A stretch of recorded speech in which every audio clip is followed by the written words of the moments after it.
Hello students, class 10th. Again I am here for teaching you the next part of globalization in Indian economy. I told you about the globalization. Globalization is a process that interlink with the two country. Tax on import is an example of trade barrier कह रहा है। जो tax लगाया जाता है किसी चीज के इम्पोर्ट पर, अगर कोई भी चीज इम्पोर्ट कर रहे हैं कोई भी गुड्स को, तो उस पे जो टैक्स लगाती है गवर्नमेंट उसको बोलते हैं trade barrier. It is called A barrier. इसको बैरियर इसलिए कहा जाता है, बैरियर आप समझ सकते हैं, बैरियर मतलब रोड़ा, रोक लगाना। Barrier because some restriction has been set up, कुछ रिस्ट्रिक्शन, कुछ पाबंदियां लगाई जाती है। Whenever any industry, any businessman import some goods in India, in that case the government of India can impose some restriction. Government can use trade barrier. Government क्या कर सकती है, ट्रेड बैरियर को यूज कर सकती है, या तो इंक्रीज करने के लिए या तो डिक्रीज करने के लिए फॉरेन ट्रेड को। And to decide what kind of goods and how much of each, किस प्रकार की वस्तु है और कैसी है वो, शुड कम इन कंट्री, किस तरह की चीजें इंडिया में आनी चाहिए। कहीं ऐसी चीज तो नहीं आ रही है जिनका प्रोडक्शन ऑलरेडी इंडिया में होता है। अगर ऐसी चीजें आती हैं तो अगर ट्रेड बैरियर लगाया जाए तो डेफिनेटली यहाँ जो प्राइस होगा उस गुड्स का वो ज्यादा हो जाएगा। तो इससे क्या होगा, तो जो यहाँ के गुड्स से है प्राइस के कंपैरिजन में वो ज्यादा सही मानी जाएंगी, तो पीपल क्या करेंगे, उसी को प्रेफर करेंगे। इसी तरीके से इंडियन गवर्नमेंट की अगर हम बात करें, if you talk about Indian government after independence, आजादी के बाद had put barriers to foreign trade. Bharat सरकार ने, इंडियन गवर्नमेंट ने आजादी के बाद कई सारे बैरियर्स लगा दिए थे फॉरेन ट्रेड पर और फॉरेन इन्वेस्टमेंट पर।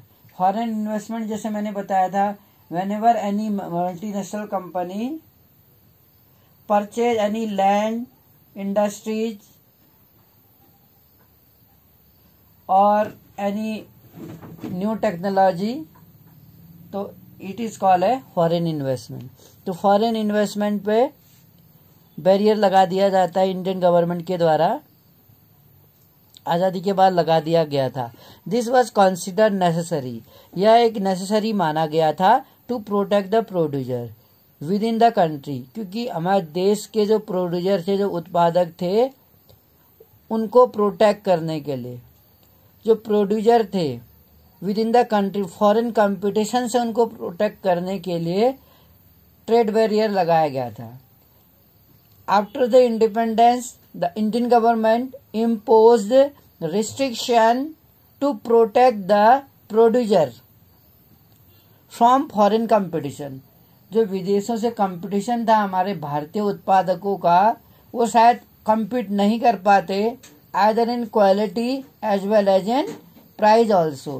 ये दो फैक्ट ऐसे हैं जिसमें हमारे जो इंडियन प्रोड्यूसर थे उनके पास उतने रिसोर्सेस नहीं थे, यहाँ पर प्रोडक्शन कॉस्ट ज्यादा था, इस वजह से जो प्राइस था वो थोड़ा हाई था।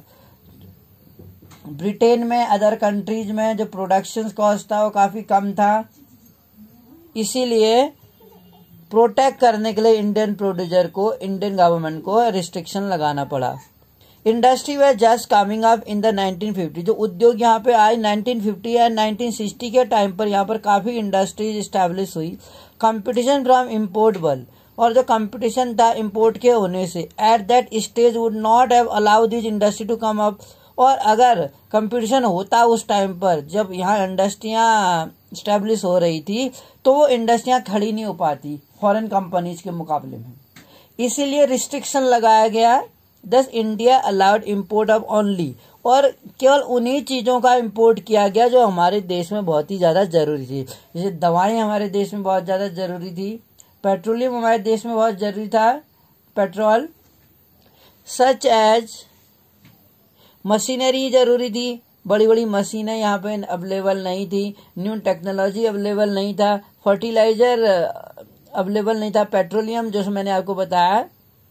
Note that all developed country during the early stage of development, ये नोट किया जाए कि ऑल डेवलप्ड कंट्री, सभी जो डेवलप्ड कंट्री हैं अर्ली स्टेजेस में, डेवलपमेंट के अर्ली स्टेज में, जैसे कि इंडिया भी अर्ली स्टेज में डेवलपिंग कंट्री था, तो at the early stage of developing country every country just imposed restriction on the import of things, जो इम्पोर्ट के करने पर रिस्ट्रिक्शन लगा दिया जाता है कंट्रीज के द्वारा, ताकि तो गिवन प्रोटेक्शन जो डोमेस्टिक प्रोड्यूसर है, जो घरेलू उत्पादक हैं, जो उस देश के जो लोकल प्रोड्यूसर है या बिजनेसमैन है, जो इंडस्ट्री चलाते हैं, उनके जो प्रोडक्ट हैं उनको क्या किया जाए, अपलिफ्ट किया जाए, आगे बढ़ाया जाए। अदर वैरायटी ऑफ मीन्स, कई तरीकों से। तो जो डोमेस्टिक प्रोड्यूसर है, लोकल प्रोड्यूसर है, उनको आगे अपलिफ्ट करने का यही एक there is only one solutions to protect our Indian producer, domestic producer from the outer competition. Starting अगर हम बात करें अराउंड 1991 में सम फार रीचिंग चेंजेस, कुछ बहुत फार रीचिंग चेंजेस पॉलिसी में आए इंडिया में। गवर्नमेंट डिसाइडेड वेल, गवर्नमेंट ने क्या डिसाइड किया था उस time, had come for Indian producer, उन्होंने फॉरेन कंपनीज को यहाँ आने के लिए इनवाइट किया, Indian producer to compete with producer around the globe, और जो इंडियन प्रोड्यूसर थे उनको कम्पीट करने के लिए ग्लोबल लेवल पर, प्रोड्यूसरों को कम्पीट करने के लिए इनकरेज किया ग्लोबल लेवल पर। It felt that competition would improve, और ये माना गया कि कंपटीशन से क्या होगा, हमारे जो डोमेस्टिक प्रोड्यूसर है उनकी क्वालिटी में सुधार आएगा, उनमें स्किल आएगा, नई नई टेक्नोलॉजी को सीखने का मौका मिलेगा, नई नई टेक्नोलॉजी से प्रोडक्शन ज्यादा बढ़ेगा, और यहाँ के जो प्रोडक्शन है अगर बाहर के देशों में जाएंगे एक्सपोर्ट बढ़ेगा, एक्सपोर्ट बढ़ने से यहाँ फॉरेन करेंसी आएगी और कंट्री का डेवलपमेंट होगा। इसी सोच के साथ 1991 में, डेट याद रखिएगा, 3 पॉलिसियां आई, एलपीजी, एल से लिबरलाइजेशन, पी से प्राइवेटाइजेशन और जी से ग्लोबलाइजेशन। जैसे साइंस में आपका लिक्विड पेट्रोलियम गैस होता है, यहाँ पे एसएसटी में लिबरलाइजेशन, प्राइवेटाइजेशन और ग्लोबलाइजेशन, जो मैंने आपको बताया। इट फेल कंपटीशन से क्या होगा, जो परफॉर्मेंस होगी यहाँ के प्रोड्यूसरों की विद इन द कंट्री में इम्प्रूव होगी इनकी क्वालिटी में।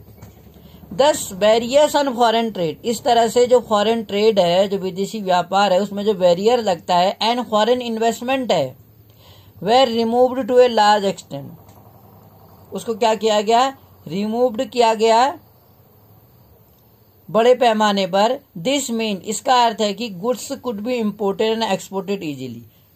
जो रिस्ट्रिक्शन लगाया गया था, फॉरेन इन्वेस्टमेंट जो थे उस पर रिस्ट्रिक्शन जो था उसको हटा दिया गया।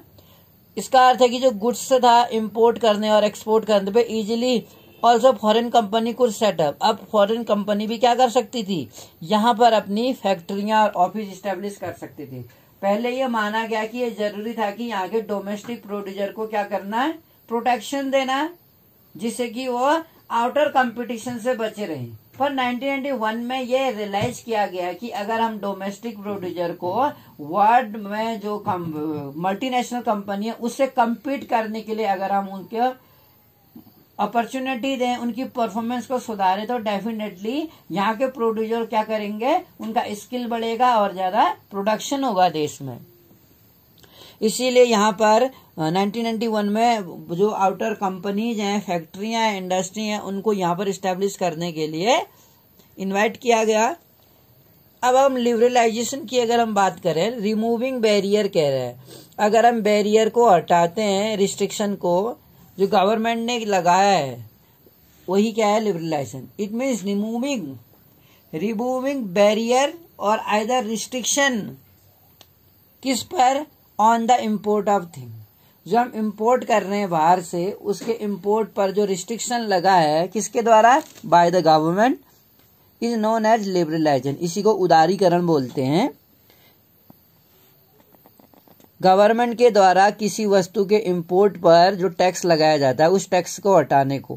मतलब इसका अर्थ क्या है, हम ज़्यादा से ज़्यादा जितनी चाहे चीज़ों को इंपोर्ट करें और जितनी ज़्यादा चीज़ों को हम एक्सपोर्ट करें, और जितनी ज़्यादा मल्टीनेशनल कंपनी अगर इंडिया में आती हैं तो यहाँ के लोकल प्रोड्यूसर को, जो लोकल प्रोड्यूसर हैं, जो हमारे डोमेस्टिक प्रोड्यूसर हैं, उनको अपनी परफॉर्मेंस, अपनी क्वालिटी को सुधारने का मौका मिलेगा, उनका स्किल सुधरेगा, उनका नॉलेज बढ़ेगा, और साथ ही साथ एक्सपोर्ट भी बढ़ा सकते हैं हम। कंपटीशन, जितना कंपटीशन, हेल्थी कंपटीशन होगा, उतना ज़्यादा प्रोडक्शन की जो क्वालिटी होगी उसमें सुधार आएगा।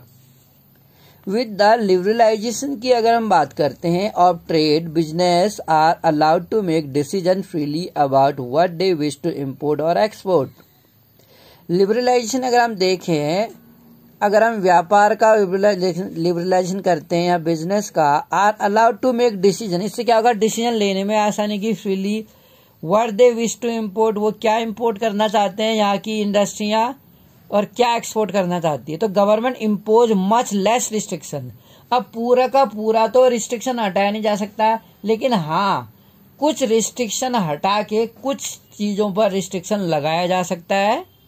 कुछ जरूरी चीजें जो इसेंशियल थिंग्स हैं, या कुछ ऐसी चीजें हैं जिनको वर्ल्ड लेवल पर, ग्लोबल लेवल पर हमको क्या करने की जरूरत है, उसकी परफॉर्मेंस को सुधारने की जरूरत है।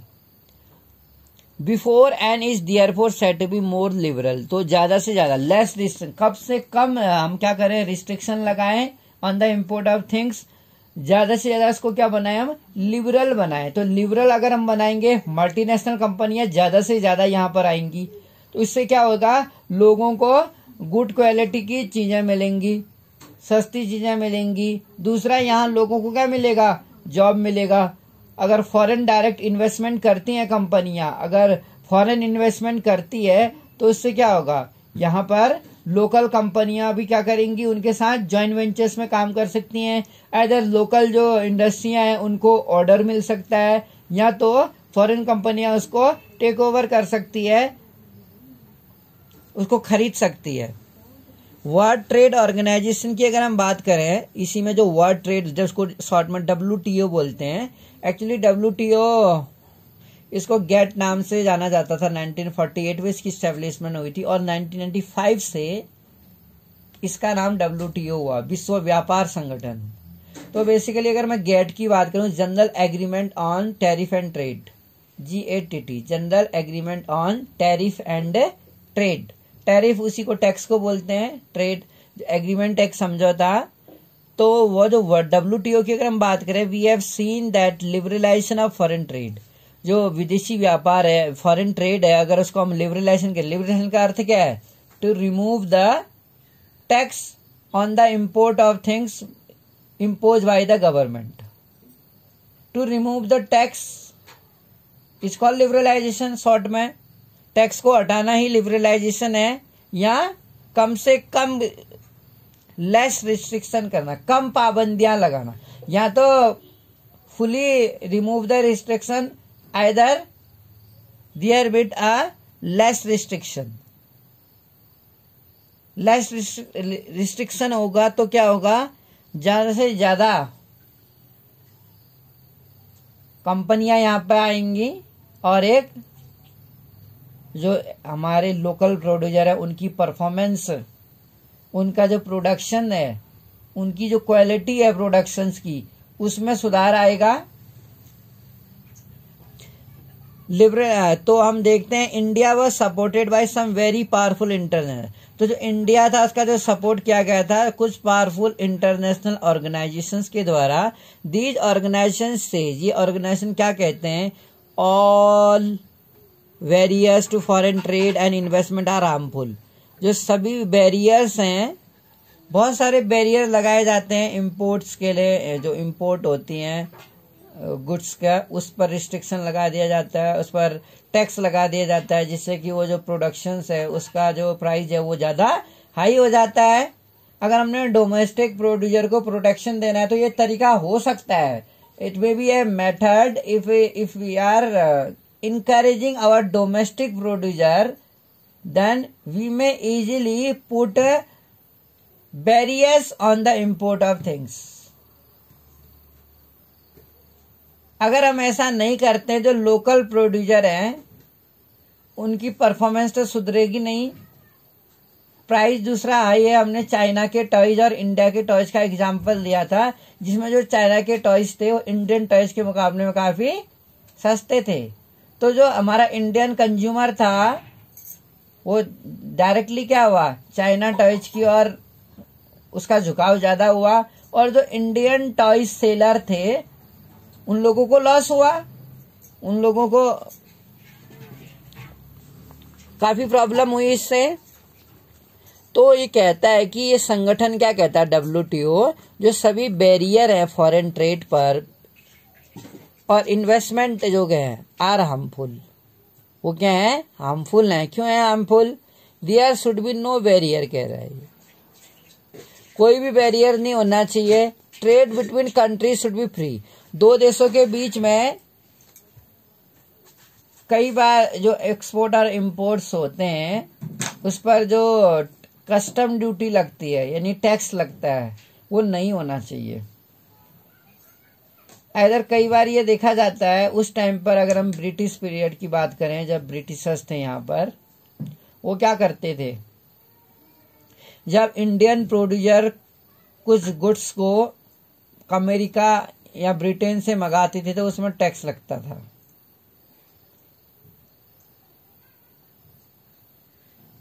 लेकिन वही चीजें जब यहां से वहां जाती थी तो उसमें कोई टैक्स नहीं लगता था, तो ये गलत था। All country in the world should liberalise this policies, जो सभी कंट्रीज हैं संसार में उसको लिबरलाइज होना चाहिए, अपनी पॉलिसीज को थोड़ा लिबरल उदार बनाना चाहिए, जिससे कि ओपनली हम क्या कर सकें, ट्रेड कर सकें। ट्रेड डेवलप्ड होगा तो आसानी से क्या होगा, डेवलपमेंट होगा, न केवल कंट्री का, पूरे वर्ल्ड में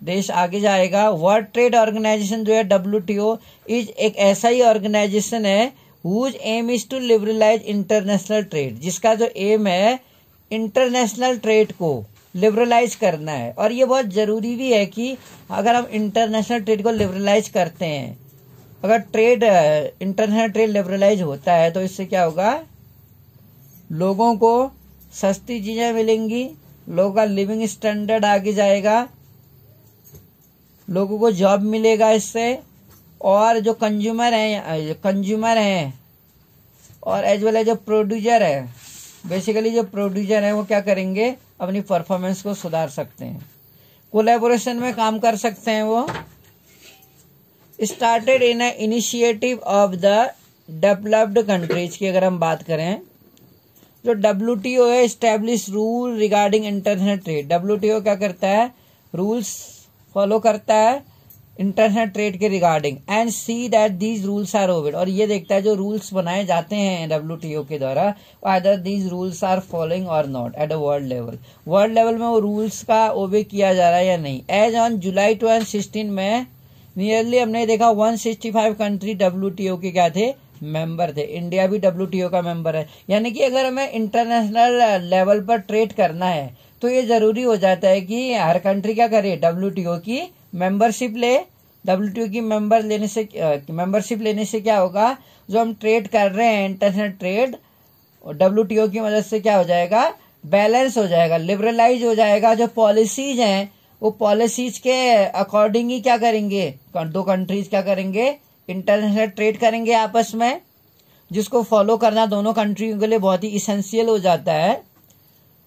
दो WTO is supported to allow free trade, WTO क्या करता है, इज सपोज टू अलाउ करता है फ्री ट्रेड, सभी कंट्रीज में वर्ल्ड लेवल पर एक फ्रीली ट्रेड हो, जो रिस्ट्रिक्शन लगाए लेस रिस्ट्रिक्शन हो, या इसेंशियल जो चीजें हैं, जरूरी चीजें और भी अदर चीजें हैं जिससे कि कंपटीशन काफी इम्प्रूव हो, तो कम से कम रिस्ट्रिक्शन लगाया जाए। जो बहुत सारी जरूरी है, जो दवाएं आती हैं या पेट्रोलियम है, बहुत ही जरूरी चीज है पेट्रोलियम ऑटोमोबाइल्स के लिए, developed country have unfairly retain, लेकिन जो डेवलप्ड कंट्री उन्होंने अनफेयरली रिटेन किया trade barrier, good trade barrier है, उनको सही तरीके से फॉलो नहीं करते हैं। On the other hand WTO rules have force to developing country to remove trade barrier. एक तरफ WTO क्या करता है, डेवलपिंग कंट्री को फोर्स करता है कि अपने ट्रेड बैरियर्स को वो क्या कर दे, हटा दे। यानी कि जो भी वो इम्पोर्ट की जाती है उस देश में चीजें, उस पर जो उन्होंने टैक्स लगा रखा है, जो पॉलिसी जो काफी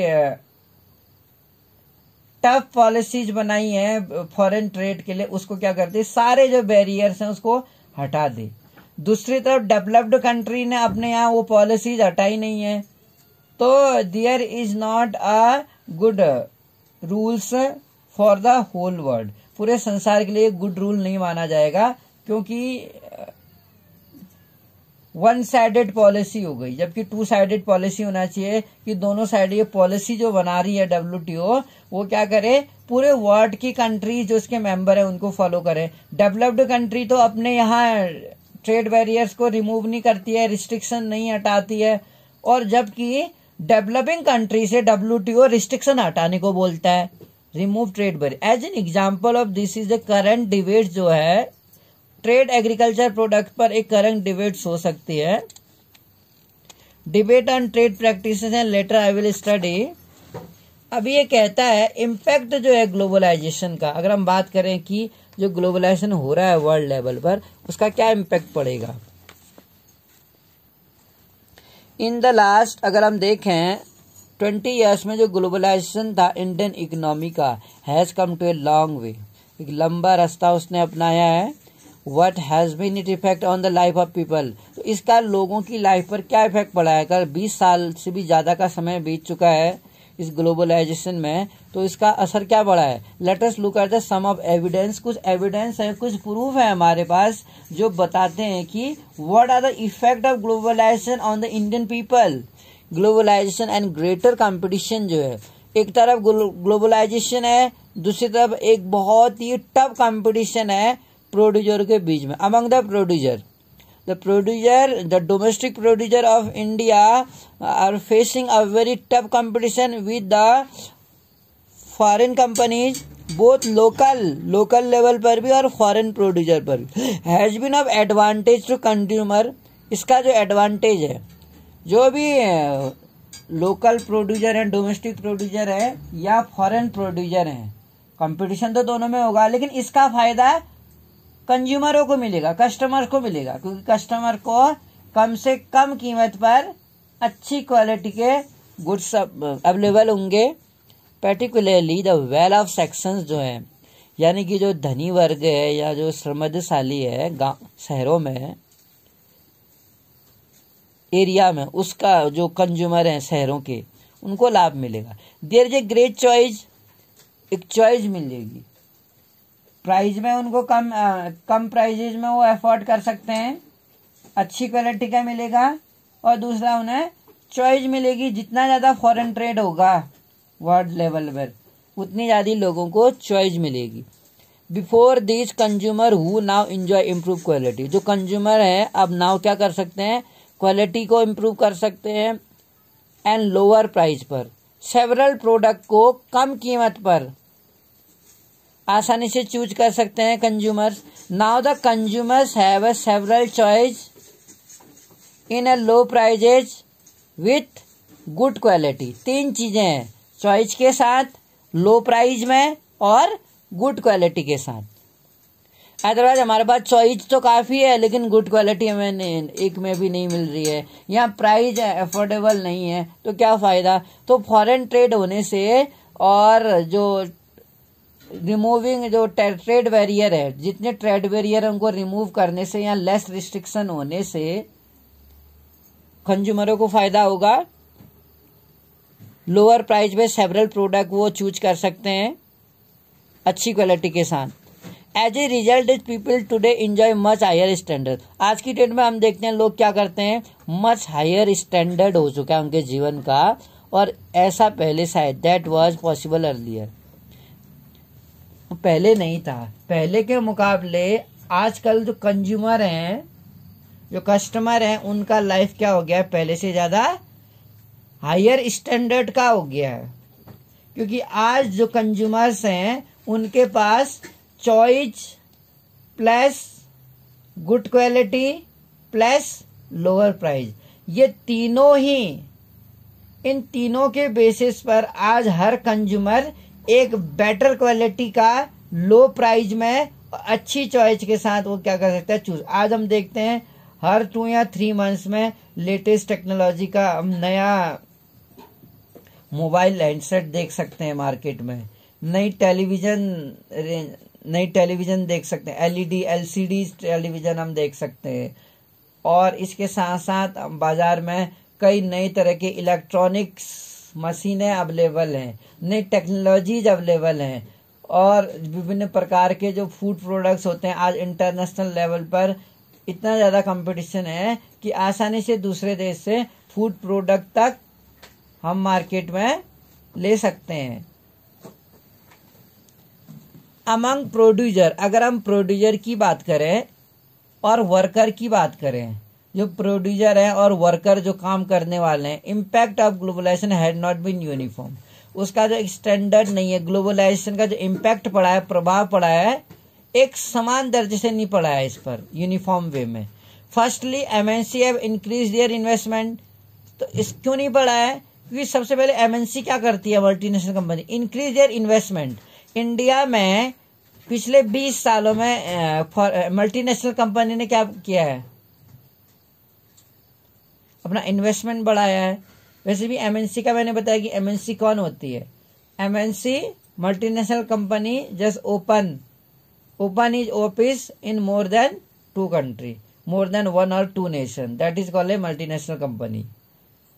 multinational company setup is office और factory in more than 2 nation। तो एमएनसी कर क्या रही है, पिछले 20 सालों में एक इन्वेस्टिंग कर रही है भारत में, and have been beneficial for them. जो ज्यादा इन्वेस्ट कर रही है, ह्यूज इन्वेस्टमेंट कर रही है, तो ये जो इन्वेस्टमेंट हो रहा है एमएनसी के लिए, वो उसके लिए एक बेनिफिशियल हो रहा है। MNC have been interested in industries, जो एमएनसी होती है वो इंडस्ट्री में क्या रखती है, इंटरेस्टेड रखती है, शौक रखती है। सच एज, क्या बेचने में, किस तरह की इंडस्ट्रीज देखती है वो इंडिया में, जैसे हम देख रहे हैं आज की डेट में मोबाइल सेट है, तो मार्केट में कई सारे, जैसे कि हम देखते हैं सोनी का सेट आ रहा है जापान का, ऐसे ही सैमसंग है साउथ कोरिया का है, और ऐसे ही वीवो है चाइना का। तो बहुत सारी जो मल्टीनेशनल कंपनियां हैं आउटर कंट्रीज की, वो क्या देखती हैं, इंडिया में एक बहुत बड़ा मार्केट देखती है, यहाँ इतने ज्यादा कंज्यूमर्स देखती है कि पीपल्स के पास क्या, पीपल क्या है, हर प्रोडक्ट के क्या बने हुए हैं, वो कंज्यूमर बने हुए हैं। तो बेसिकली कंपनी यही कोशिश करती है कि उसके जो प्रोडक्शंस हैं, उसके प्रोडक्शंस इंडिया में इंडिया के लोग क्या बने, उनके ज्यादा से ज्यादा खरीदार बने, सेलर बने ज्यादा से ज्यादा। तो कोशिश करते हैं वो कम से कम कीमत पर बेटर चॉइस देने की। जैसे सेलफोन प्रोड्यूस करती है, या ऑटोमोबाइल, जैसे मैंने फोर्ड मोटर का बताया था, फोर्ड कार का। इलेक्ट्रॉनिक्स आइटम्स हैं, सॉफ्ट ड्रिंक्स, जैसे मैंने बताया था सॉफ्ट ड्रिंक्स वगैरह है, कोको कोला वगैरह, पेप्सी वगैरह, बाहर देश से क्या है, उसकी यहाँ ब्रांचेज हैं। फास्ट फूड वगैरह है, जैसे चाइना से चाउमीन वगैरह और मोमोज वगैरह आते हैं, या पिज्जा है, बर्गर है, कई तरह के फूड जो है। और सर्विसेज हैं, जैसे बैंकिंग है, प्राइवेट फॉरेन बैंक भी होते हैं इन अर्बन एरियाज में। These products have a large number of developed buyers, बहुत ज्यादा इन प्रोडक्शंस के बहुत ज्यादा क्या है, बायर्स भी है। In these industries, in industry में जो सर्विसेज हैं, इंडस्ट्री और उद्योग और जो सेवाएं हैं, new jobs have been created, नए जो लोग होते हैं, अब जितने ज्यादा ब्रांचेस खुलेंगी उतने ज्यादा लोगों को जॉब के ऑप्शन मिलेंगे। Also local company supplying raw material, और इसके साथ साथ लोकल कंपनी के लिए भी एक बूस्ट का काम करता है। फॉरेन कंपनी तो इन्वेस्टमेंट कर ही रही है यहाँ पर, आइदर लैंड परचेज करके, आइदर मशीनरी परचेज करके। तो जो लोकल कंपनियां हैं, यहाँ लोकल जो कंपनी है वो एक रॉ मटेरियल का काम करती है, देने का काम करती हैं टू डीज इंडस्ट्रीज को हैव प्रॉस्पर्ड बनाने के लिए। स्टेप अगर हम देखते हैं टू अट्रैक्ट फॉरेन इन्वेस्टमेंट की अगर हम बात करें हियर, सेकेंडली हम क्या देखते हैं, कई सारी जो टॉप इंडियन कंपनियां हैं इंडिया की, have been able to benefit from increase competition. Competition के बढ़ने से टॉप लेवल की इंडियन कंपनी को फायदा होता है। They have invested in newer technology, क्योंकि उनको नई टेक्नोलॉजी में इन्वेस्ट करना पड़ता है, एंड प्रोडक्शन मेथड्स, और प्रोडक्शन मेथड को इम्प्रूव करना पड़ता है। इससे इनका जो प्रोडक्शन का स्टैंडर्ड है वो इम्प्रूव होता है। तो हेल्थी कंपटीशन होने से जो इंडियन टॉप मोस्ट कंपनियां हैं उनमें क्या होता है, प्रोडक्शन में इम्प्रूवमेंट आता है, टेक्नोलॉजी, नई टेक्नोलॉजी इस्तेमाल करते हैं, प्रोडक्शन बढ़ाया जाता है, इससे उनको बेनिफिट होता है। Some have gain from successful collaboration, कुछ के साथ। तो जैसे मैंने आपको अगर याद होगा, मैंने बताया था जब 1995 में इंडिया में अमेरिका की फोर्ड मोटर कंपनी यहाँ आई थी, तो उसने चेन्नई में अपना पावर प्लांट लगाया था, और उसने क्या किया था, इंडिया की जो टॉप मोस्ट ऑटोमोबाइल कंपनी है महिंद्रा एंड महिंद्रा, उसके साथ कोलैबोरेशन किया था।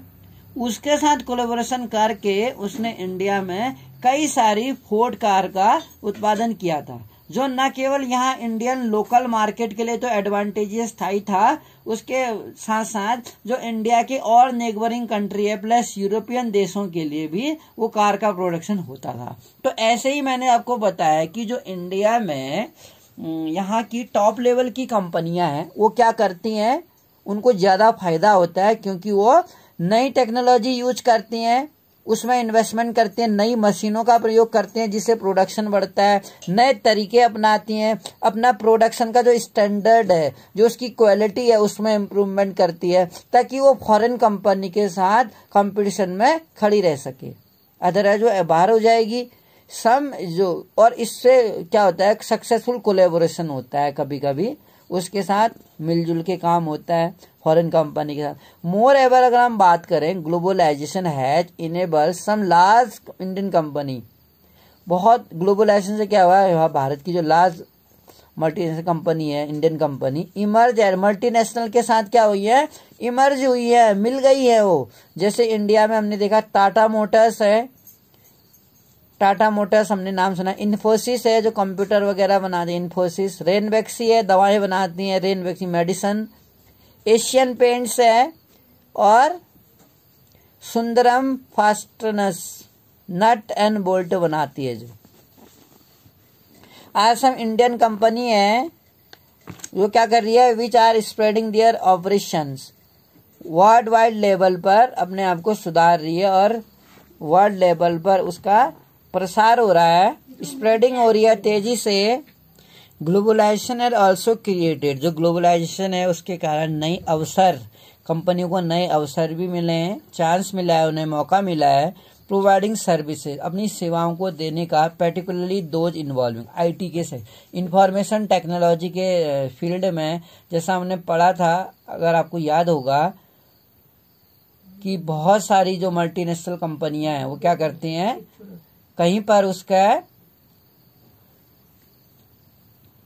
तैयार होता है दूसरे देश में, उसके लिए एक फीडबैक तैयार होता है, और उसके बाद चाइना जैसी कंट्रीज में जहाँ पर सस्ते वर्कर्स मिलते हैं वहाँ पर उसका मैन्युफैक्चरिंग होता है, और वर्ल्ड लेवल पर चूंकि यहाँ पर इंडिया में अच्छे लेवल के इंजीनियर हैं, स्किल्ड इंजीनियर हैं, तो इंफॉर्मेशन टेक्नोलॉजी के लिए जो यहाँ पर बहुत सारे कॉल सेंटर अवेलेबल है, जो पूरे संसार के लिए क्या करते हैं, रिप्लाई देने का काम करते हैं।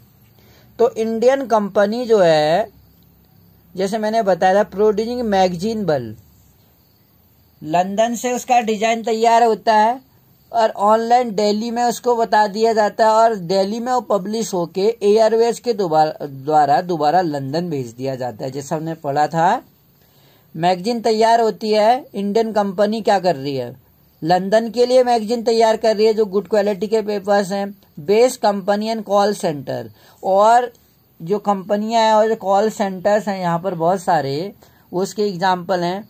बिसाइड्स, इसके साथ साथ होस्ट ऑफ सर्विसेज वाल, जो सर्विसेज हैं उसके जो होस्ट हैं, डाटा एंट्री है, जैसे अकाउंटिंग करना है, एडमिनिस्ट्रेटिव टास्क होते हैं, और इंजीनियर जो यहाँ पर हैं, are now being done chiefly in country such as India and are exported to developed country. जैसे हम देखें इंडिया क्या कर रहा है, एक्सपोर्ट कर रहा है डेवलप्ड कंट्री को इन चीज़ों का।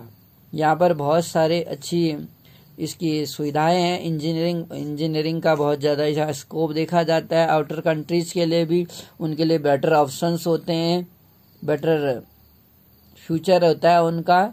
तो यहाँ पर हम देखें आईटी में, तो इसका जो मार्केट है आईटी का मार्केट, वो क्या है, बहुत बड़ा मार्केट है। राइजिंग कंपटीशन की अगर हम बात करें, जो किस तरीके से जो स्मॉल प्रोड्यूसर हैं वो compete करते हैं, large number of small producer. तो अगर मल्टीनेशनल कंपनी यहाँ पर आती हैं तो यहाँ की जो डोमेस्टिक कंपनियां हैं, बहुत बड़ी बड़ी डोमेस्टिक कंपनियां, वो तो कोलेबोरेशन से काम करेंगी या उनको ऑर्डर मिल जाएगा। पर जो प्रोड्यूसर हैं, स्मॉल प्रोड्यूसर हैं, जो वर्कर्स हैं, globalisation as posed a major challenges. ग्लोबलाइजेशन से बहुत सारे चैलेंजेस भी फेस करने पड़ते हैं इंडिया जैसे डेवलपिंग कंट्री की अगर हम बात करें तो। जहाँ ठीक है, एक तो अगर हेल्थी कंपटीशन होगा, यहाँ के जो प्रोड्यूसर है वो नई टेक्नोलॉजी इस्तेमाल करेंगे, अपना प्रोडक्शन बढ़ाएंगे, अपनी क्वालिटी को इम्प्रूवमेंट करेंगे, वो ठीक है, या कोलेबोरेशन में काम करेंगे, नए स्किल को सीखने का मौका मिलेगा। लेकिन वहीं दूसरी ओर इसके कुछ हम देखते हैं, इसके कॉन्सिक्वेंसेस अगर हम देखें, जो परिणामों को अगर हम देखें तो हम देखेंगे बहुत सारे चैलेंजेस भी फेस करने पड़ते हैं।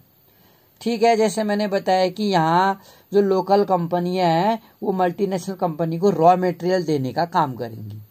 ठीक है, ये हमने जाना। और यहाँ लोगों को जॉब अपॉर्चुनिटी अवेलेबल होगी, और इन मल्टीनेशनल कंपनी में जो उनकी इनकम मिलेगी वो यहाँ की लोकल कंपनी के मुकाबले में उनको ज़्यादा अपॉर्चुनिटीज मिलेंगी जो यहाँ काम करेंगे। राइजिंग कंपटीशन अगर हम देखें, रवि नाम did not expect that he would have to face a crisis. कभी उसने एक्सपेक्ट नहीं किया था कि he would have to face, उसको फेस करना पड़ेगा, क्राइसिस, संकट का सामना करना पड़ेगा, सच ए शॉर्ट पीरियड में of his life as a industrialist के तौर पे। Ravi took a loan from bank, Ravi ने क्या किया था, लोन लिया था बैंक से, to start his own company, अपनी कंपनी को शुरू करने के लिए। प्रोड्यूसिंग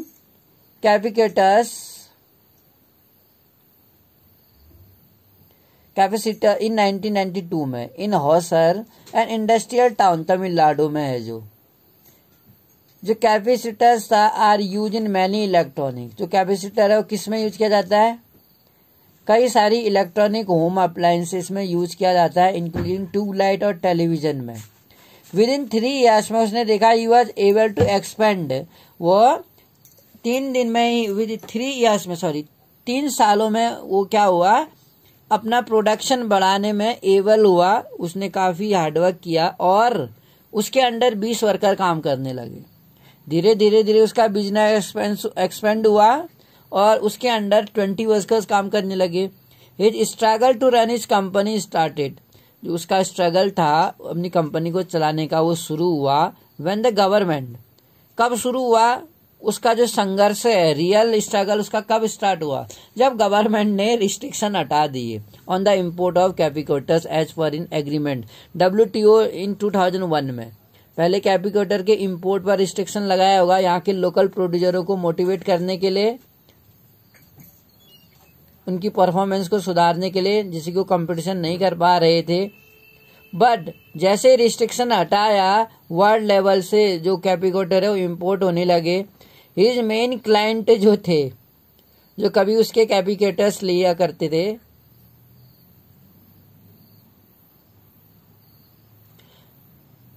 और टेलीविजन कंपनियां, अब क्या हुई, उसके जो क्लाइंट थे वो क्या हुए, धीरे धीरे धीरे बंद होने लगे, उसके क्लाइंट घटने लगे।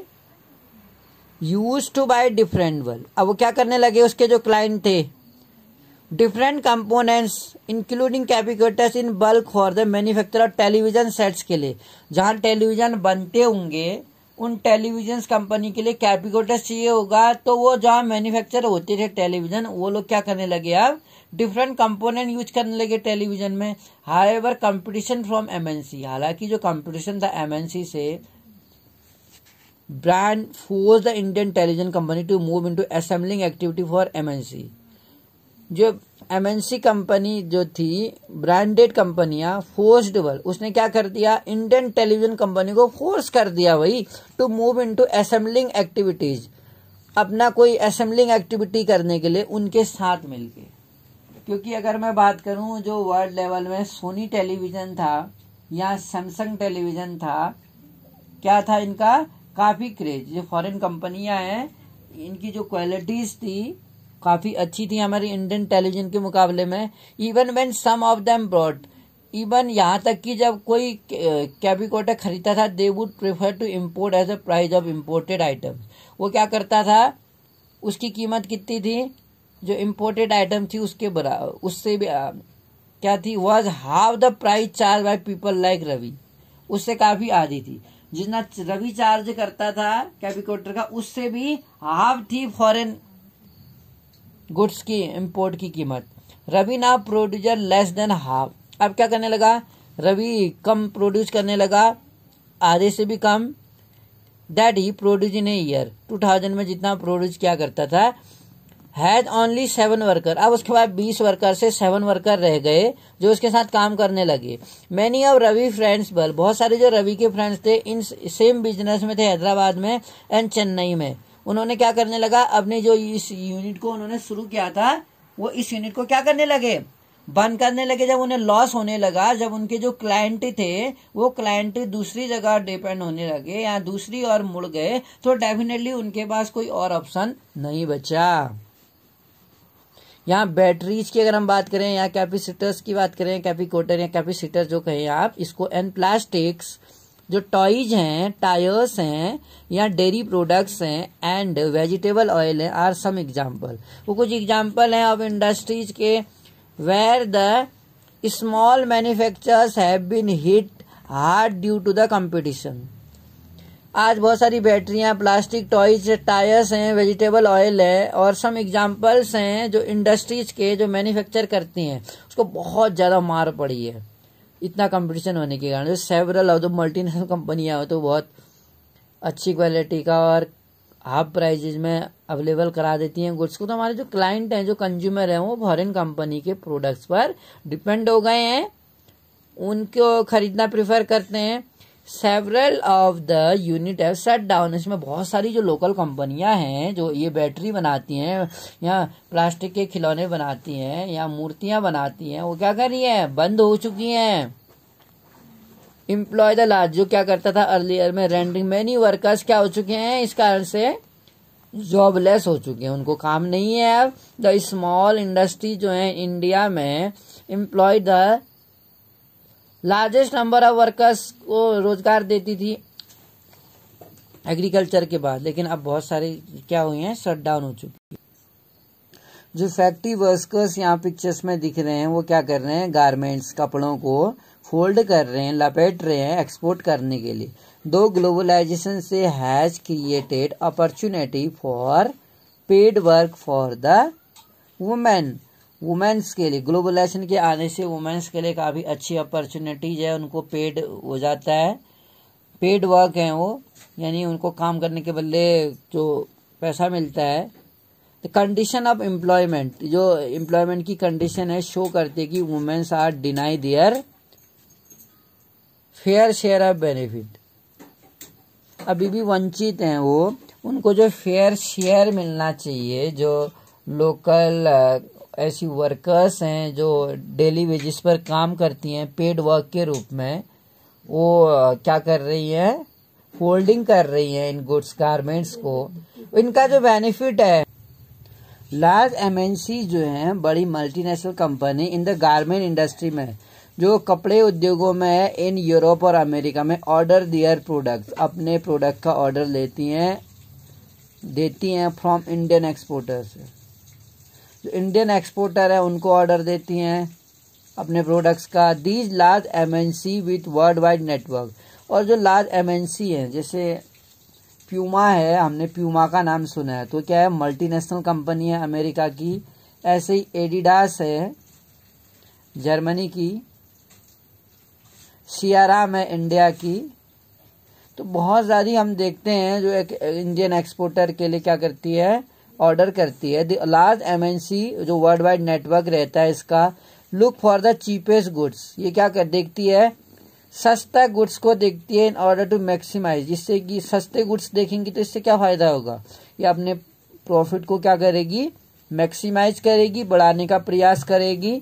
To get these large order, इतने बड़े ऑर्डर को लेने के लिए जो इंडियन गारमेंट्स होते हैं, भारतीय कपड़े जो होते हैं, एक्सपोर्टर जो इंडियन गारमेंट के एक्सपोर्टर होते हैं, ट्राई हार्ड, वो क्या कहते हैं, to cut their own cost, अपनी ओन कॉस्ट को भी उन्हें काटना पड़ता है।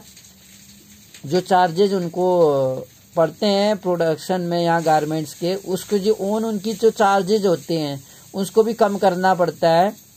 As cost of raw material can not be reduce, क्योंकि जो रॉ मटेरियल्स होती है उसको रिड्यूस नहीं कर पाते हैं। रॉ मटेरियल जो कपड़े बनाने में रॉ मटेरियल यूज होता है उसकी जो कॉस्ट होती है, एक्सपोर्टर क्या करते हैं, try to cut labour cost. अब उसको तो काट नहीं सकते हैं वो जो रॉ मटेरियल की कॉस्ट लगती है गारमेंट प्रोडक्शंस में, बल्कि वो किसको काट देते हैं, जो लेबर है उनकी कॉस्ट को काट देते हैं। Where earlier a factory use, जहां पर पहले जो फैक्ट्री क्या करती थी, use to employ worker on permanent basis पर रखती थी, जहां now the employ workers only on a temporary basis पर रखती है। अब उन्हें वो परमानेंट नहीं करती है, ताकि जिस समय उनको ऑर्डर नहीं मिलते हैं उस समय वो उनको हटा देती है या उनको पेमेंट नहीं देती है। पेमेंट अगर वो परमानेंट एम्प्लॉय होते तो उन्हें एब्सेंस डेज का भी देना पड़ता। Now they employer worker on a temporary basis so that they do not have to pay workers for the whole year, इसलिए उनको पूरे साल भर का पे नहीं देना पड़ता है वर्कर को, इन जो गारमेंट प्रोडक्ट्स प्रोड्यूस करते हैं।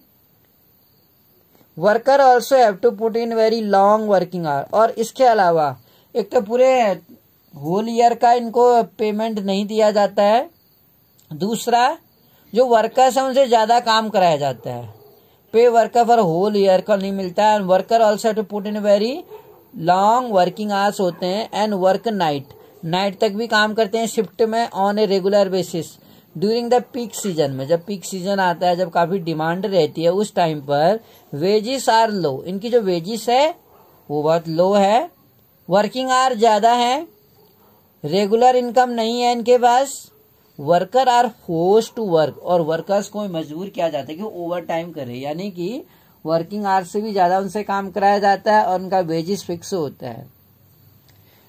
Over time to make both ends meet, overtime से दिन रात काम करके प्रोडक्शंस को ज्यादा करते हैं और इनकी जो वेजिस होती है वो कम होती है। तभी मैंने बताया कि जो रॉ मटेरियल कॉस्ट होती है उसको तो वो रिड्यूस नहीं कर पाते हैं, बल्कि जो वर्कर्स की जो वेजिस है या इनकम है उसको वो कटौती करने का काम करते हैं। वाइल दिस कंपटीशन हम देखते हैं अमंग द गारमेंट्स में, एक्सपोर्टर एज अलाउ, एक्सपोर्टर को क्या अलाउ है, the MNC to make large profit, MNC से क्या होता है, लाभ ज्यादा प्रॉफिट होता है। Worker are deny their fair, और जो वर्कर होते हैं उनको उनका जो फेयर शेयर होना चाहिए उस बेनिफिट में उसको नहीं मिलता है। Benefit brought about by globalisation, यही क्या है, ग्लोबलाइजेशन में हमें इस चीज को देखना पड़ता है। एक गारमेंट वर्कर की कहानी अगर हम पढ़ें तो हमें पता चलेगा कि किस तरीके से वर्कर्स के द्वारा वर्कर्स का काम होता है गारमेंट में। 35 year old Sushila has spend many years, उसने कई साल एक गारमेंट में काम किया है वर्कर के रूप में, जो गारमेंट एक्सपोर्टर इंडस्ट्री है दिल्ली में एक कपड़ा बनाने वाली इंडस्ट्री है जो कपड़ों का एक्सपोर्ट करती है। वहां पर सुशीला ने बहुत साल काम किया है, वो 35 ईयर की है। शी वॉज एम्प्लॉयड, वहां पे वो कैसी एम्प्लॉयज थी, परमानेंट एम्प्लॉय थी वहां पर वो। इंटाइटल टू हेल्थ इंश्योरेंस, और परमानेंट वर्कर के साथ उसको हेल्थ इंश्योरेंस भी था। प्रोविडेंट फंड पीएफ करता था उसका। ओवर टाइम के लिए डबल रेट, यानी कि जब वो ओवर टाइम करती थी, एक्स्ट्रा काम करती थी, उसको डबल रेट, ज्यादा पैसा दिया जाता था। व्हेन सुशीला फैक्ट्री क्लोज, अचानक सुशीला की जो फैक्ट्री थी वो क्लोज हो गई 1990 में। After searching for a job search करने के बाद फॉर 6 मंथ, 6 महीने लग गए सुशीला को काम ढूंढते हुए। इसमें क्या हुआ, she finally got a job, और अंततः उसे एक जॉब मिल गया। 30 किलोमीटर अवे, 30 किलोमीटर दूर था ये जॉब, जहां से वो रहती थी वहां से 30 किलोमीटर दूर था। इवन आफ्टर वर्किंग इन इस फैक्ट्री, यहाँ तक कि जो आफ्टर वर्किंग इन इस फैक्ट्री, जो फैक्ट्री में काम करती थी, for several years she is a temporary worker, बहुत साल काम करने के बाद भी वो क्या थी, एक टेम्परेरी वर्कर ही तो थी। And earn less than half of word, और आधा ही कमाती थी वो। What she was earning earlier, जितना वो काम करती थी, यानी कि जिस जगह वो काम करती थी। Even after working in A factory for several year, कई साल उस फैक्ट्री में काम करने के बाद भी वो क्या थी, टेम्परेरी वर्कर ही थी। और जहां वो जितना पहले कमाती थी उससे आधा कमाती थी वहां। Sushila leaves her house every morning, और सुशीला का जो वर्किंग प्लेस था वो 30 किलोमीटर दूर था। सुशीला को अपना घर एवरी मॉर्निंग में 7 days a week एट 7:30, 7 दिनों, पूरे 7 दिनों में क्या करना पड़ता था, 7:30 बजे छोड़ना पड़ता था वहां जाने के लिए, और वो 10 बजे वापस आती थी। A day off from work mean no wages, और जिस दिन वो काम पे नहीं जाती थी उस दिन उसको कोई वेजेस नहीं मिलता था। She has none of the benefit, उसको कोई भी ऐसे बेनिफिट नहीं मिलते थे। She use to get earlier, जो इससे पहले मिलते थे। Factories closest to her home have widely fluctuating orders and therefore pay even less, जितना वो पहले उसे मिला करता था। Factory closest to her home, उसकी नजदीकी जो फैक्ट्री वो क्लोज हो गई। वाइडली फ्लक्चुएटिंग ऑर्डर जो होने लगे, एंड देयरफॉर उसकी जो पे थी वो कम हो गई थी। तो कंडीशन अगर हम देखते हैं यहाँ पर, द कंडीशन ऑफ वर्क जो है, और जो परेशानियां हैं, काम करने की दशा है और जो परेशानियां हैं, of the been common to many industrial, कई सारे इंडस्ट्रियल यूनिट के लिए वो कॉमन है। एंड सर्विसेज के लिए वर्कर्स टुडे आर, आज जो वर्कर्स हैं are employed in unorganised sector में ज्यादा काम करते हैं। मैंने बताया था अनऑर्गेनाइज में जहाँ जॉब सिक्योरिटी नहीं होती है, वर्किंग आवर फिक्स नहीं होते हैं, रूल्स रेगुलेशन नहीं होते हैं, एक्सप्लॉयटेशन होता है, जहाँ पे अनऑर्गेनाइज सेक्टर कहलाते हैं। More ever increasingly condition of work, जो कंडीशन ऑफ वर्क अगर हम देखें, ऑर्गेनाइज सेक्टर में कंडीशन वर्क होता है, जॉब सिक्योरिटी होती है, रूल्स रेगुलेशन होते हैं, एक्सप्लॉयटेशन नहीं होता है, पेंशन फैसिलिटीज होती है। Workers in organised sector such as Sushila, जो ऑर्गेनाइज सेक्टर में, हालांकि सुशीला काम को तो करती थी पर no longer get a protection, फिर भी उसको क्या प्रोटेक्शन और बेनिफिट कुछ नहीं मिला जितना कि उसको पहले मिलता था।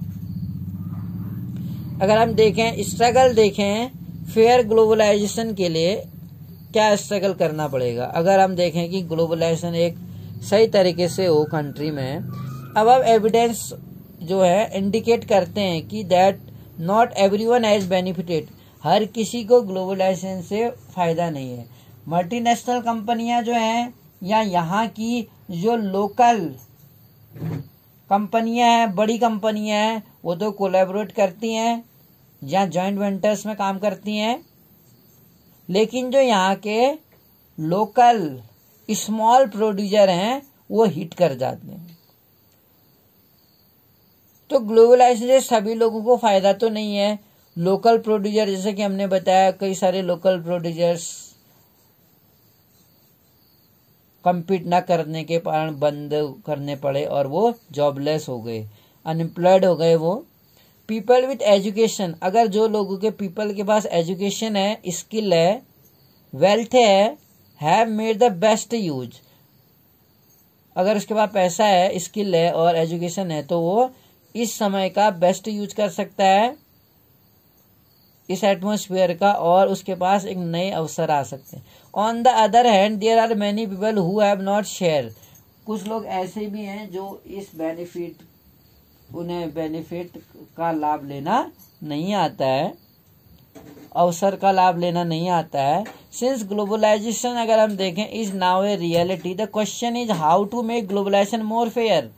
ये ग्लोबलाइजेशन जो हो रहा है, जो इंटरकनेक्शन हो रहा है कंट्री के बीच में, इंटरलिंक हो रहा है, वो कैसे फेयरली हो। How to make globalisation more fair, क्या कर सकते हैं हम। Fair globalisation would create opportunity for all. Fair globalisation से क्या होगा, अपॉर्चुनिटी होगी, सभी लोगों के लिए अवसर मिलेंगे, समान अवसर मिलेंगे, यानी कि किसी को ज्यादा अवसर मिल रहे हैं और अदर सेक्टर का एक्सप्लोटेशन हो रहा है, उसको ज्यादा बेनिफिट नहीं हो रहा है, ऐसा नहीं। सभी सेक्टर्स को समान क्या हो, समान रूप से आगे बढ़े, और also ensure the benefit of globalisation are share better. Government क्या कर सकती है इसके लिए, can play a major role निभा सकती है making this possible. It policy must protect, इसकी जो पॉलिसी होनी है उसको प्रोटेक्ट करना चाहिए, not only of the rich and powerful, ना केवल रिच और पावरफुल के लिए, बट ऑल द पीपल, बल्कि देश में सभी लोगों के लिए। रिच लोगों के लिए ही नहीं, पावरफुल के लिए ही नहीं, बल्कि जो पुअर लोग हैं या जो मिडिल क्लास लोग हैं उनके लिए भी। You have read about some of possible step, हमने गवर्नमेंट के द्वारा जो अपनाए गए उनको पढ़ा। For instance government can ensure that labour laws are properly implement, जैसे कि लेबर का एक्सप्लोटेशन हमने देखा, इसमें जो कंपनी है वो क्या करती है, लेबर्स को ओवर एक्सप्लोट करती है, ओवर टाइम उन्हें कराया जाता है, प्रोडक्शन बढ़ाया जाता है, और जो प्रॉफिट होता है वो प्रॉफिट का शेयर इन लेबर्स को नहीं दिया जाता। तो सबसे पहले जो WTO है उसे क्या करना चाहिए, वर्कर्स को उनके राइट्स के लिए लॉज बनाने चाहिए, उनके लिए labour laws. It can support, इससे क्या होगा, स्मॉल प्रोड्यूसर जो है भारत में, छोटे उत्पादक जो है वो इम्प्रूव करेंगे दियर परफॉर्मेंस को, उनको सपोर्ट मिलेगा। तो till the time they become strong, उस समय तक सपोर्ट किया जाए जब तक कि वो क्या स्ट्रांग नहीं है, इकोनॉमिकली स्ट्रांग नहीं बन जाते आर्थिक रूप से, और कंपीट करने लायक नहीं बन जाते। इफ नेसेसरी, यदि नेसेसरी हो तो गवर्नमेंट कैन यूज, गवर्नमेंट क्या कर सकती है, उनको पावरफुल बनाने के लिए, उनकी परफॉर्मेंस सुधारने के लिए हो सके तो गवर्नमेंट क्या कर सकती है, कुछ प्रोडक्ट पर टैरिफ लगा सकती है, ट्रेड बैरियर लगा सकती है। इट कैन नेगोटिएट, जो नेगोशिएट है WTO का जो फेयरली रूल का नारा है। It can also align with other developing country, other developing country के साथ अलाइन, समझौता करके with similar interest to fight against जो डोमिनेशन हो रहा है डेवलप्ड कंट्री के द्वारा। डेवलप्ड कंट्री का जो डोमिनेशन है, जो दबाव है WTO में, डेवलपिंग कंट्री के लिए डेवलप्ड कंट्री के द्वारा क्या किया जाता है, डोमिनेट किया जाता है उन्हें। In the past few years में हमने ये देखा है, जो मैसिव कैंपेन चलाए थे, अभियान, और जो representation by the people organisation है, हैव इन्फ्लुएंस, उसने क्या डाला है, प्रभाव डाला है, इंपॉर्टेंट डिसीजन जो है relating to trade and investment at the WTO। This had demonstrated that people also can play an important role. People क्या कर सकते हैं, इम्पोर्टेंट रोल निभा सकते हैं in the struggle for fair development. Fair globalisation के लिए पीपल की जो कंट्रीब्यूशन है वो कर सकते हैं कंट्रीब्यूशन। तो हमने इसमें देखा कि जो ग्लोबलाइजेशन है वो क्या है, एक प्रोसेस है, रैपिड इंटीग्रेशन ऑफ कंट्री। हम कह सकते हैं कि globalisation is a process of integration of country. जो सभी देश हैं उनका अगर एकीकरण होगा, वो एक हो जाएंगे, इसकी प्रोसेस, ऐसा करने की जो प्रोसेस है, इंटीग्रेशन करने की प्रोसेस को ही ग्लोबलाइजेशन बोलते हैं। ऐसा कैसे हो सकता है, इंटीग्रेशन कैसे हो सकता है कंट्री का, फॉरेन ट्रेड के द्वारा। अगर हम फॉरेन ट्रेड कर रहे हैं किसी देश के साथ, दूसरे देशों के साथ, तो इससे हो सकता है। तो इसमें MNC क्या करेंगी, इंपॉर्टेंट रोल निभाएंगी। मतलब ग्लोबलाइजेशन कैसे होगा, ग्लोबलाइजेशन को ज्यादा हम कैसे बढ़ा सकते हैं, फॉरेन ट्रेड से। फॉरेन ट्रेड कौन करेगा? एमएनसी करेंगी, मल्टीनेशनल कंपनी करेगी, मेजर रोल निभाएगी ग्लोबलाइजेशन में। तो मोर एंड मोर जो एमएनसी होगी आर लुकिंग फॉर लोकेशन। इसलिए हम देखते हैं कि ज्यादा से ज्यादा जो एमएनसी होती है वो क्या करती है? ऐसी जगह को सर्च करती है। मोर एंड मोर, ज्यादा से ज्यादा मल्टीनेशनल कंपनियां लुकिंग फॉर लोकेशन, लोकेशन तलाशती है पूरे वर्ल्ड में जहां पर वो सस्ते लेबर उन्हें अवेलेबल हो। चीप और स्किल्ड लेबर तलाशती है, और नेचुरल जहां पर की जो रॉ मटेरियल्स है या रिसोर्सेस हैं वो इजीली अवेलेबल हो, जिससे कि जो प्रोडक्शन कॉस्ट है वो कम से कम हो और इनका जो प्रॉफिट है वो ज्यादा से ज्यादा हो। और इसीलिए रिजल्ट में production is being organised in complex way. जो प्रोडक्शन है ऑर्गेनाइज किया जाता है कॉम्प्लेक्स में। आज जैसे मैंने इंडिया की बताई थी, जैसे रेनबेक्सी बताई थी, इन्फोसिस बताई थी, टाटा मोटर्स बताई थी, महिंद्रा एंड महिंद्रा बताई थी। इसके अलावा जो डाबर कंपनी है सबसे बड़ी मानी जाती है डाबर कंपनी, बहुत सारे प्रोडक्शन करती है डाबर कंपनी। जैसे डाबर ऑयल है, डाबर हेयर ऑयल है, डाबर का टूथपेस्ट है, डाबर का च्यवनप्राश है। तो बहुत ज्यादा प्रोडक्शंस करती है डाबर भी। तो इंडिया की एक क्या है मानी जाती है? मल्टीनेशनल कंपनी मानी जाती है। ऐसे एशियन पेंट्स हम देखते हैं जो क्या करती है, अदर कंपनी, फॉरेन कंपनी के साथ इसका एक अच्छा कोलैबोरेशन देखने को मिलता है।